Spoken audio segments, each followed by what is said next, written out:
নড়াইলের কালিয়া উপজেলার পারবিষ্ণুপুর গ্রামে নবগঙ্গা নদীর ভাঙন ভয়াবহ রূপ নিয়েছে। ইতোমধ্যে বেশ কয়েকটি ব্যবসা প্রতিষ্ঠান নদী গর্ভে বিলীন হয়ে গেছে। এতে দিশাহারা হয়ে পড়েছেন ব্যবসায়ীরা। ভাঙন রোধে স্থায়ী বাঁধ নির্মাণের দাবি এলাকাবাসীর। নড়াইল থেকে জহির ঠাকুরের পাঠানো তথ্য চিত্র নিয়ে রিপোর্ট করছেন আশিকুর রহমান।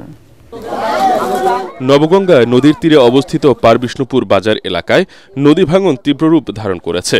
এক রাতেই বাজারের অন্তত 10টি দোকানঘর নদীগর্ভে তলিয়ে গেছে। এছাড়া যে কোনো সময় আশপাশের আরও দোকানঘর তলিয়ে যাওয়ার আশঙ্কা করছেন এলাকাবাসী। এদিকে হঠাৎ করে দোকান হারিয়ে দিশেহারা হয়ে পড়েছেন ব্যবসায়ীরা। একমাত্র সম্বল হারিয়ে সর্বশান্ত হয়ে পড়েছেন অনেকেই। আমাদের 3টে দোকান আপনার পানির ভিতর চলে গেছে। আমার এই জায়গায় দোকান ছিল, এই যে মুদিখানার দোকান, কসমেটিক দোকান, এরপরে নির্ভর করতো আমার সংসার।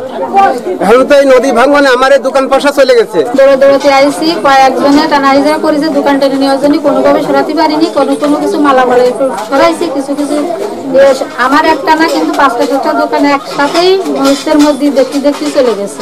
আর যা কিছু আছে হুমকির মুখে আছে, এগুলো ঠিক এখন যদি সমাধান না করা এগুলো বাঁচানো কোনো সম্ভব না। শুধু বাজার নয়, রাস্তাঘাট, মসজিদ, স্কুল সহ অনেক গুরুত্বপূর্ণ স্থাপনা ভাঙনের ঝুঁকিতে রয়েছে। দ্রুত ব্যবস্থা না নিলে অচিরেই এই বাজার নিঃশেষ হয়ে যাবে বলে মনে করছেন স্থানীয় জনপ্রতিনিধি। অনেকগুলো বাজার ঘর 10টা ঘর চলে গেছে, ছোটখাটো বড় দিয়ে সব 10টা ঘর চলে গেছে। এখন বাজারে আর যেগুলো আছে সেগুলো খুব ঝুঁকিমুখী আছে। ভাঙন কবলিত এলাকায় বাঁধ নির্মাণের লক্ষ্যে কাজ চলছে বলে জানালেন পানি উন্নয়ন বোর্ডের এই প্রকৌশলী। ভাঙনের সংবাদ পাওয়া মাত্র অফিস থেকে আমরা প্রতিনিধি পাঠিয়েছি এবং আমরা নিজেরাও সবসময় সার্বক্ষণিক খোঁজখবর নিচ্ছি এবং ঊর্ধ্বতন কর্তৃপক্ষের সঙ্গে আমাদের কথা হয়েছে। ভাঙন প্রতিরোধে যত দ্রুত আমরা ব্যবস্থা গ্রহণ করতে আমরা দ্রুত ব্যবস্থা গ্রহণের চেষ্টা করব। পারবিষ্ণুপুর বাজার রক্ষায় দ্রুত কার্যকর ব্যবস্থা নেয়ার দাবি এলাকাবাসীর।